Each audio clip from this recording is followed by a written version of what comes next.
സുഗന്ധം നൽകുന്ന ഒരു കൃഷിയാണ് രാമച്ചം.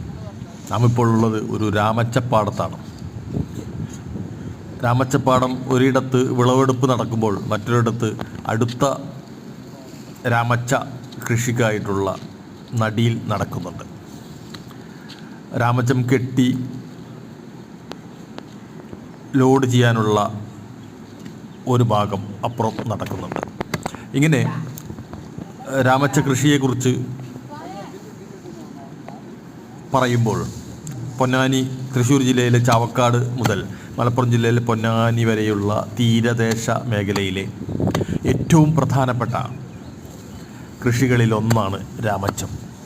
എന്നാൽ ഈ രാമച്ച കൃഷിക്ക് അനുസൃതമായി സഹായങ്ങളോ അല്ലെങ്കിൽ മറ്റു കൃഷികൾക്ക് ലഭിക്കുന്ന പ്രമോഷനോ ലഭിക്കുന്നില്ല എന്ന പരാതി കൃഷിക്കാരിലുണ്ട്. നാം ഇപ്പോൾ നിൽക്കുന്നത് പെരിയമ്പലം എന്ന സ്ഥലത്താണ്. പെരിയമ്പലം സ്ഥിതി ചെയ്യുന്നത് അണ്ടത്തോട് മേഖലയിലെ തൊട്ടടുത്ത ഒരു വളരെ പ്രധാനപ്പെട്ട വിനോദസഞ്ചാര തീരദേശ മേഖല കൂടിയാണ് പെരിയമ്പലം. അവിടെ കഴിഞ്ഞ 30 വർഷമായിട്ട് രാമച്ച കൃഷി ചെയ്തു വരുന്ന മോഹനൻ എന്ന ഒരാളുടെ രാമച്ചപ്പാടത്താണ് നാമുള്ളത്. അവിടെ രാമച്ചം പറിക്കുന്നത് നമുക്ക് കാണാം, രാമച്ചം കെട്ടാക്കി വെക്കുന്നത് കാണാം. തൊട്ടപ്പുറത്ത് അടുത്ത വിളവിനായിട്ടുള്ള നടിയിൽ കാണാം. ഇങ്ങനെ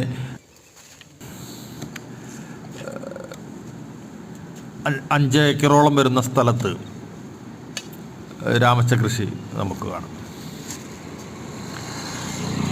ഇതിൻ്റെ ബുദ്ധിമുട്ടുകൾ, ആകുലതകൾ, ഇവർ നേരിടുന്ന പ്രതിസന്ധികളൊക്കെ നമ്മോട് പങ്കുവച്ചു. കഴിഞ്ഞ 47 വർഷമായിട്ട് ഈ രംഗത്ത് കൃഷി ചെയ്തു വരുന്ന കൃഷിക്കാരനായിട്ട് നിൽക്കുന്ന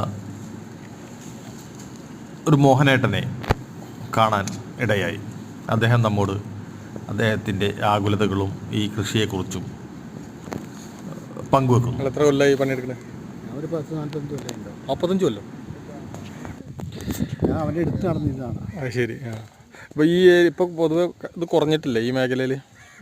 കുറഞ്ഞിട്ടില്ല, കൂടുതൽ തന്നെ വരുന്നു. പിന്നെ ഈ കുറച്ച് കുറവ് വരുന്നില്ല അതിൽ.